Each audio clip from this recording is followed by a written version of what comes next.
Hello everyone, and welcome to another video, and welcome to David Bryant, the Experienced Scammer, episode 4.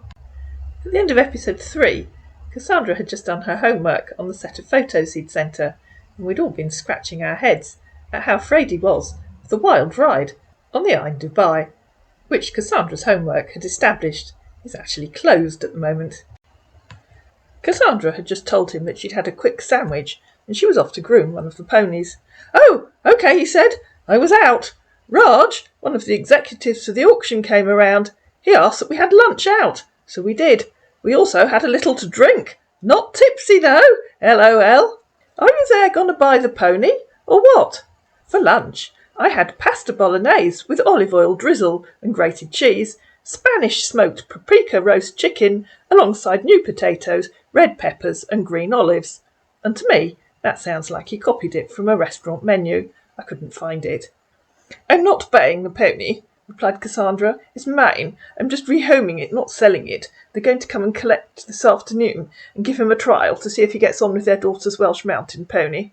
I said I'm happy to take him back in a few years when their daughter grows if they decide to sell their own pony. Raj didn't take you to a local restaurant serving local dishes. When are you due to leave Dubai? You've been there for over a week now. Did you say you were going to be there for 10 days? I shall have to assume that you aren't coming," she said the next day when she still hadn't had an answer, "and have decided you don't want to meet me. If you change your mind, please let me know, but your lack of communication is concerning. I guess you met someone else at the auction, which I understand, but it's already Tuesday, and you're due to leave in a couple of days. I don't believe you haven't at least had time to find out flight times, and at least send me a choice of days when you could arrive. So I know you don't want to meet me, or talk to me any more, which is a shame. I enjoyed our calls, and I really was looking forward to meeting you, but obviously it isn't going to happen. I won't let you mess me around. I know how that one goes from experience, and it isn't going to happen again." "Good morning, sunshine," he said a bit later. "I'm sorry about that. I'm a man of integrity, and I wouldn't be involved in such shameless act. I had to update my phone's password operating software, whatever that is. It was out of date already. It just finished updating itself." And if the person that you're talking to tells you that they haven't talked to you for hours or days because their phone needed updating, you know you're talking to a scammer. It takes a couple of minutes to do the updates. "I can never be too busy for you. Neither have I found another woman." "You're the only woman I have in my entire life. I have no one else," he said. "I sincerely apologise if I sent the wrong signal to you. I also figured that we can't make calls on here."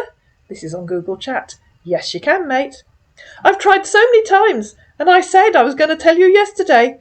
I will never mess with you. Never. Ever.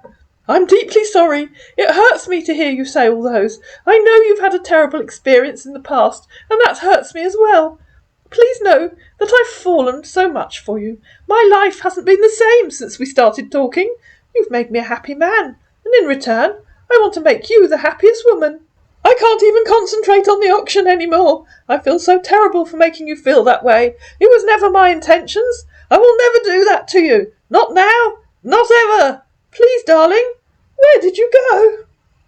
"Hello," said Cassandra a few hours later. "What a relief to hear from you. I was sure you'd met someone else. I just looked at Heathrow flight arrivals, and there are several flights each day. When does the auction finish? Is today the last day? Why can't you call me on here? I can call you on here, or you can call me again on Facebook." "I'm glad to get your reply as well," he said. "I'm not done with the auction yet, my dear. The auction is for 10 days, but the days started to count on Friday last week. The first 4 days of last week was more of introductions to the auction and items expected to be there. We're still in emeralds. Next will be aquamarine when they're done with emeralds." "OK, so it finishes on Sunday," said Cassandra, who apparently couldn't type properly. "Diamonds are usually the last," he said. "Yes, dear. Then I will put all items on export to various clients' destinations. Babe, please, I need you to know something. I will definitely come see you, 'cause I've made up my mind on that, and nothing is going to change the way I feel about you. OK?" "OK. What do you need to know?" asked Cassandra. "That's what I just told you," he said. "I'm a one-woman man, and I have my sight on you, and you alone." "OK, that makes me feel happier," said a very relieved Cassandra. And he sent her a link to a song on YouTube. "Oh, how lovely," said Cassandra. "Hi, darling. Done for the day? Just here thinking about you. Wishing you're right here by my side. I can't wait to meet you." "Me too," replied Cassandra. "I'm really excited." "Yes, baby. Are you in bed early?" "No," she said. This was 9 o'clock at night, UK time. "Are you?" "Yes, I am," he said. "You know, that scammer obsession. Having a rest. Just lying down. Thinking about you. If you were here by my side, we could cuddle till we fall asleep." And then something not very YouTube friendly, so I blanked it out. Cassandra felt a reply wasn't in order, because I'd have had to blank out a whole load more. "I know you're asleep already," he said. "Have a lovely night rest, my queen. I'll talk to you in the morning." "Good morning," she said. "I've just come inside for some breakfast. It's a lovely sunny morning, so I took the dogs for a walk in case it rains later, which I think it's going to do because it's getting cloudy now. The farrier is coming in half an hour to trim the feet of all the ponies. We don't shoe them, as none of them are ridden. Once Lucy goes to her new home, I might see if I can find a riding horse. Yes, I know, it was meant to be a male horse, but he didn't notice. It would be nice to be able to ride around the estate again." "Nice! I'm having a good day here," he said. "The auction is going on well. I got some items already, meeting up some of my clients' requests. I just finished up with lunch not long ago. I'm glad you have a sunny day today, even though it might rain later on, and I would love to ride on one when I come over." And what you'll notice here is that he is reading what Cassandra tells him, and he replies to what she's said, but he almost never tells her anything about what's happening in his life. And again, watch out for that when you're talking to someone online. Are they simply answering what you've told them all the time, but never actually telling you anything that's happened in their life? "Are you saying you want me to find 2 ridden horses so you can ride when you come?" replied Cassandra. "I'm not sure there's time for that now. They'd need to settle in for a few days before they can be ridden, and I haven't even thought about what kind of horse-stroke-pony I would want. Probably another fell pony, but a younger one that can be ridden." "Have you any idea when you'll be coming? I simply don't believe that you have no idea at all. I still think you're playing silly games with me, and I don't like it. You must know within a day or two. I don't even know if you're coming this weekend, sometime next week, or not for another few weeks." "Oh, okay," he said. "I'll check out that together when I come over. Okay? I've been trying to get you to give me some idea, but you just won't. Babe, I'm not playing any kind of games with you. Why would you even think of that? What ideas, babe?" "Because you disappear for days on end," replied Cassandra. "What ideas? Are you kidding me? I need some idea of when you're coming. I've asked you loads of times, and I've given up worrying about my appointments. You'll have to get a taxi from the airport." "Babe, you know I wouldn't disappear in you like that. My phone had to update itself so I could get better performance. You know I always want to talk to you." "Yes, darling. We settled in that already, that I can take an Uber down. That was what we agreed on, because I don't want you missing out on any of your appointments by any chance." "It takes 2 minutes to update a phone," replied Cassandra. "The connection is terrible, my dear," he said. "At some point I thought my phone was losing it." "No, mate, it's you that's losing it." "Stop making ridiculous excuses, man," replied Cassandra. "Just give me at least some idea of when you're coming. Next weekend, next week, 2 weeks, a month." "I'll be in the UK next week," he said. This was on the Wednesday. "I'll be rounding up with the auction on Tuesday next week. Then we'll put up all items for export. That should take another day. I should be there on Thursday next week." "At last," replied Cassandra. "Thank you. It'd be helpful to know which flight you're coming on, please." "I'm sorry, darling. Okay, I'll let you know as soon as I make the flight reservation." "Oh, yippee. Let's look forward to costing him another $5. "Okay, thanks," replied Cassandra. "You're welcome, darling. I think there are several flights every day." "That's good," he said. "How's your day going?" "Okay, it didn't rain while the farrier was here, which was good," she said. "I've just had a sandwich, and then I have to meet the chairman of a group who wants to use the garden for a photo shoot. He should be arriving very soon." "Oh, okay. Glad it didn't rain. Seems it's been raining quite a lot lately." "Well, it has. And also, you'll be having a busy second half of your day. We're rounding up with the auction for the day. I can't wait to go in and relax. It's been a busy day for me, because obviously it's hard work, sitting down listening to an auction." "I have to go," replied Cassandra. "I can hear a car arriving. Hope the rest of the auction goes well today." "Okay, love. I'll talk to you later. Do have a good day ahead." "Done with the auction for the day," he said, just over an hour later. "Heading back to the hotel. Guess what he's going to do when he gets there, ladies and gentlemen? I'm going to nap for about an hour before I go have dinner. I'm pretty tired. I guess your meeting is going well." "Yes," replied Cassandra. "It was an interesting meeting. I was wrong. They don't want to do a photo shoot. They want to make a film. It's a small company with private funding. They want to make a low-budget horror film. Sounds daft to me." "Really?" he said. "Do they still produce low-budget movies?" "Oh, yes, mate, they do, believe me." "I didn't know that. So, are you going to let them? I'm up at this time, thinking about you, with a smile on my face." "It's a group of people who studied together at university," replied Cassandra. "They've crowdfunded to make the film for some festival or competition I didn't quite understand. Yes, I'll let them come. The money will be useful. We have spare rooms in the house some of them can stay in, and the rest say they'll camp in the yard. I'd appreciate it if you'd tell me today when you expect to come, and which flight you hope to come on. It's actually extremely rude of you and very ungentlemanly to accept an invitation and then refuse to tell me when you expect to come. If you can't or won't tell me today, I will assume you aren't coming. You would, of course, be welcome to call in and say hello if you decide to come and visit Bury St Edmunds." "Good morning, my love," he said. "How are you doing? And how's your day going? The group will be glad you let them have the film shoot. I thought about it early this morning, and I said to myself that whatever you want to do, you can always start small. Do people usually come to do photo shoot or make films? I'll send my flight itinerary to you, my darling. I haven't made the reservation yet, and I do not know the airline present over there, but not to worry. I'll make a flight reservation before the end of the day and send it to you. I'm sorry if you sense it as being rude. It's not intentional, as I was waiting for my flight reservation to be made. Sorry about that once again. Please, I miss talking to you. I want to hear your lovely voice." And before we go any further, let's just stop and think about how that might have played out if what he'd talking about was real. You would have messaged the person, I think, and said, "I'm probably going to come on the Thursday, and there are flights and I'll probably see if I can get on one of the morning flights or one of the evening flights." You'd have been talking about it, and he wasn't. "You can call me on here, or on Facebook," replied Cassandra. "This is the first time I've been asked about a film. They're localish from Colchester. They want to use some of the streets in Bury St Edmunds, and they were just driving around looking for other places. At least that's what they said. They saw my barns and thought they'd be right for some of their scenes." "Oh, OK. I thought they usually come around to make inquiries for filming." "Isn't that what she's just told you they've done?" "Well, you never can tell. The movie might sell out your farmhouse before you know it. What do you think? I just got in. I had a good day, even though I didn't get an item in line with my client's request. And I have a surprise for you." "How was your day?"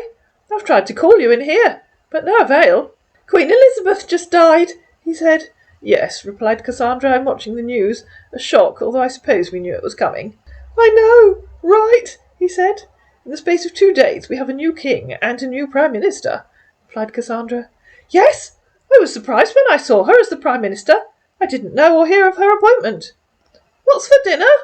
"Still watching the news?" The following morning he was back. "You make me feel alive and special. I have so many reasons to thank you for what you've brought into my life. Good morning, my darling." "Are you still planning to be here next Thursday, the 15th of September?" asked Cassandra. "I've had a request to give a talk that afternoon, but if I know that's the day you're coming, I can tell them I'll give the talk in October instead. I'm getting really excited about meeting you. It's going to be such fun." "Yes, baby. I'll be there on Thursday. I'm waiting to confine the time of my flight. I will send that to you immediately I get it. How's your day going?" "I just got back from town," she said. "I had to take the dogs to the vet for their annual vaccinations." "Oh, OK. I just got in from dinner. I'm in bed. What a surprise. Relaxing. I'll check for the itinerary and send it to you." "Hi," replied Cassandra. "I hope you had another good day at the auction. We had a spectacular thunderstorm earlier this evening. It's stopped now. Please do let me know when you get your itinerary. I spoke to the chairman of the Provost Club, and I'll give my talk in October instead." "Sorry about the thunderstorms earlier," he said. "Hope it didn't affect most of your work. I had a good day today at the auction. I got a few more items. It's a good thing you're having your talk in October. That will make you more relaxed when I come in. I'm glad. I've been up waiting for your message. I guess you've had dinner. You know, that old scammer obsession. Food."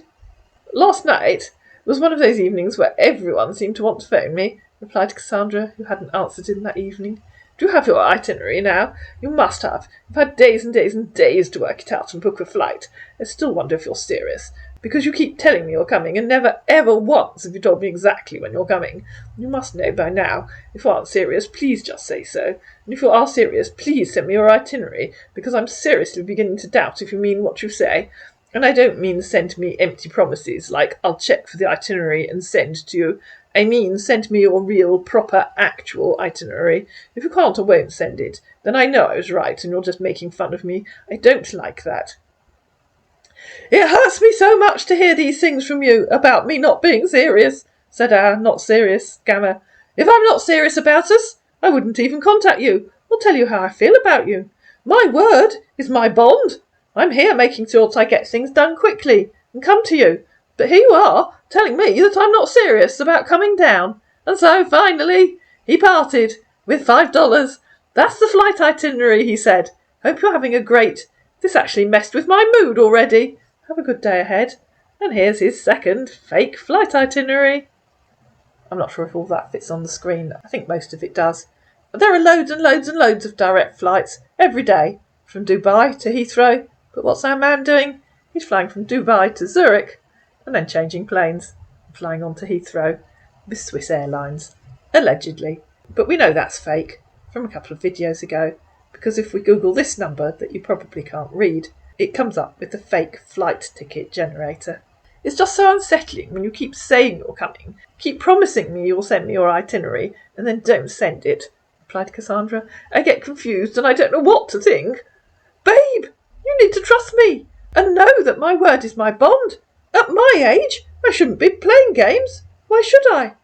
I haven't had a relationship for a long time, replied Cassandra.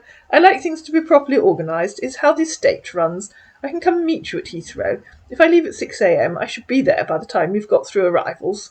I know, my dear, he said, and I'm an organised man as well. I like to plan things.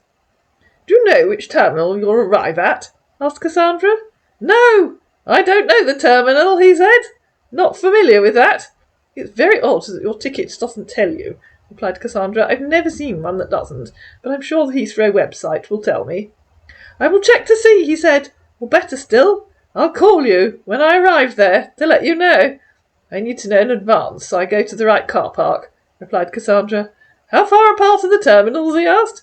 Heathrow's huge, she said. It can take half an hour or more to get from one terminal to another, park and then come inside. Terminal 5 is the other side of the airport. If anyone's interested, I googled the flights from Dubai and they arrive at Terminal 2. Oh, okay, he said. I'll let you know then. Okay. You know I care about you so much, right? He said. I can't wait to meet you properly, replied Cassandra. Me too, darling. Followed by, what did you have for lunch? A sandwich, replied Cassandra. Do you have some kind of weird obsession with my lunch? Meeting you. I'm going to hug you so tight and give you a kiss, he said. LOL. Do I? Well, I waits want to know you're good, 'cause I care so much, my darling. I might be very old-fashioned and hold up a signboard with your name on it, replied Cassandra. I think the taxi drivers still do that. If a lot of people are coming through arrivals, it isn't always easy to spot someone. Okay, that would help a great deal, he said. I can't wait to spend quality time with you, making you feel like a woman again. I have to go outside now, replied Cassandra. I have to go and clean out some stables. Okay, darling. I'll talk to you later. Please don't work too hard. Okay, love? Another scammer obsession. I think we all know that all the scammers are afraid of hard work. Good morning, she said. I've decided to treat myself and Chapman to a full Sunday roast. It's in the oven now and smells delicious. That's nice, he said. It's good to give yourself a good treat occasionally, 'cause you're the person working, and you need to have some quality time to yourself. I'm having, guess what, a bit of a lazy day here. Guess what he's doing? Sleeping most part of it. Oh, hi there, replied Cassandra. We're watching the transfer of the Queen's coffin to Edinburgh. And then she ignored him for the rest of the day. I presume the auction has finished, she said on the Monday morning, and you have to arrange for the shipping of the stones you've bought. Hope that continues smoothly for you. Yes, baby, he said. We're rounding up with the auction already. Met up with 90% of my clients' requests. I had a busy week last week. I still feel tired from that. How's your day going, my lady? One of the ponies is lame, she replied, so I've had to call the vet. It's one of the Shetlands. I think she might have laminitis, which is horrible. Hopefully we've caught it in time. I've brought her in and put her in one of the stables." "Oh my," he said. "I'm so sorry about that. I pray she recovers soon. Isn't there a way you can prevent them from laminitis? If you've ever had a Shetland pony, you'll know how hard that is." "It's very difficult," replied Cassandra. "Shetlands are prone to it. In their natural habitat they have sparse grazing, but the grass has grown so fast with the rain we've had after the drought. Oh, do you know, I might insert a photo of my old Shetland pony. I've lost her many years ago. She was 37 when she died, or she might have been 38, and I'd only had her for 4 years.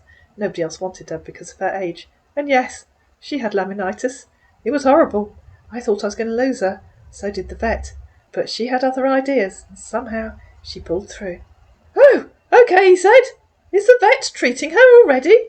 "The vet is coming soon. He said he'd get here by lunchtime." "Okay then. Please get some rest if you need to. I thought of gifting you something. Do you mind?" "Oh, how frightfully kind of you," replied Cassandra. "I can send it to your house," he said. "Of course," she replied. "Is it large? Otherwise you could surprise me and bring it with you." "It isn't here with me," he said. "Someone will have it delivered to your house." Now this is reminiscent of a scammer that I had quite a long time ago with Annie, whose name at the moment I don't recall. But I know it was during the COVID lockdown, because Annie gave him a fake address in Twickenham, and he had someone on the ground trying to find it. When they failed, she then gave him her cousin's address, somewhere up north. And again, he had someone on the ground trying to find it. "Okay," said Cassandra, and gave him a made-up address in a made-up place in Suffolk. "Okay, darling. Are you going to give me a clue?" she said. "What is it?" "Something beautiful that you will love," he replied. "I wonder what it is?" asked Cassandra. "And you're going to have to wait for episode 5 to find out. Sorry. I hope you enjoyed this video. If you did, please like it, please share it, please comment down below, and I'll see you again in David Bryant, the Experienced Scammer, episode 5.